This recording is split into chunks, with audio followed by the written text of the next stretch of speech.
Petrol आणि डिझेलच्या दरात 10 दिवसात तिसऱ्यांदा वाढ झाली आहे। ही दरवाढ आम्हाला परवडणारी नाही। सरकारनं दर कमी करण्यासाठी प्रयत्न करावेत अशी मागणी सर्वसामान्य नागरिकांनी सरकारकडे केली आहे।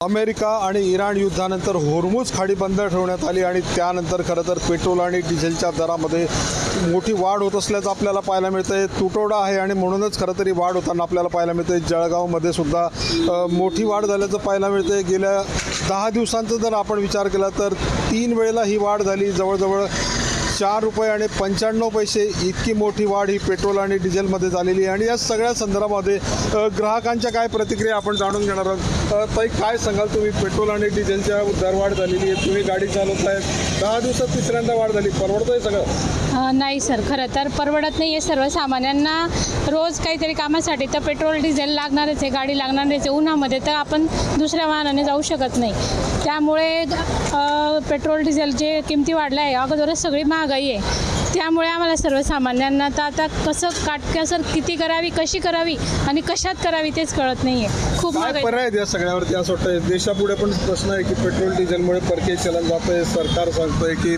कमी बचत करा।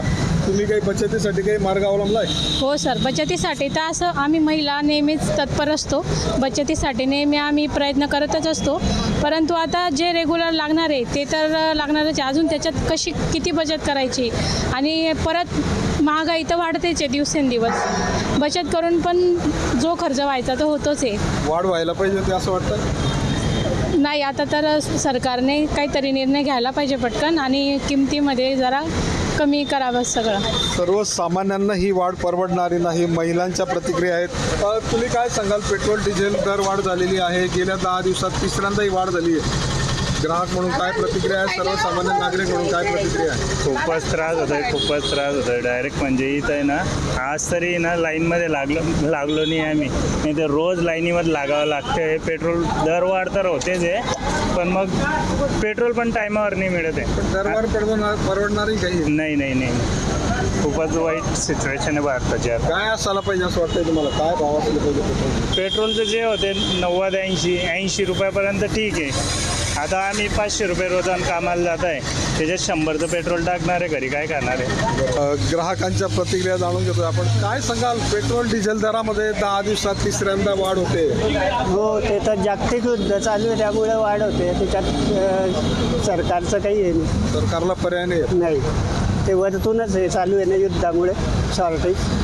पण सर्वसामान्य माणसाला परवडतं असं वाटतं? परवडत तर नाही आहे, पण आता त्याला इलाज नाही। सरकारने काय केलं पाहिजे या सगळ्या संदर्भामध्ये? सरकारने काहीतरी प्रयत्न केले पाहिजे की जेणे त्याने सामान्याला परवडेल असं 100 रुपयापर्यंत करायला पाहिजे पेट्रोल। वाढलेल्या दरामुळे बजेट बिघडत आहे? हो, बजेट बी घडत आहे। जनतेने काय केलं पाहिजे या वाढलेल्या दरामध्ये? सरकार सांगतंय काटकसर करा, डिझेल पेट्रोलची बचत करा, डॉलर बाहेरच्या जनतेने जास्तीत जास्त इलेक्ट्रिक व्हेकल वापरायला पाहिजे, जेणेकरून पेट्रोलचं शॉर्टेज कमी होणार। तुम्ही काय करतात? काय व्यवसाय तुमचा? माझा भाजीपाला विकतो। परवडत आहे तुम्हाला भाजीपाला विकून आजचं पेट्रोल दर? नाही, परवडत नाही। तर हे ग्राहक होते ज्यांनी प्रतिक्रिया दिलेली की सर्वसामान्य माणसाच्या आवाक्याचे बाहेरचे हे दर आहेत। काहींनी मात्र ही सरकारची मजबुरी असल्याची प्रतिक्रिया दिली। चंद्रशेखर नेबे, ABP माझा, जळगाव। ABP माझा, उघडा डोळे बघा नीट।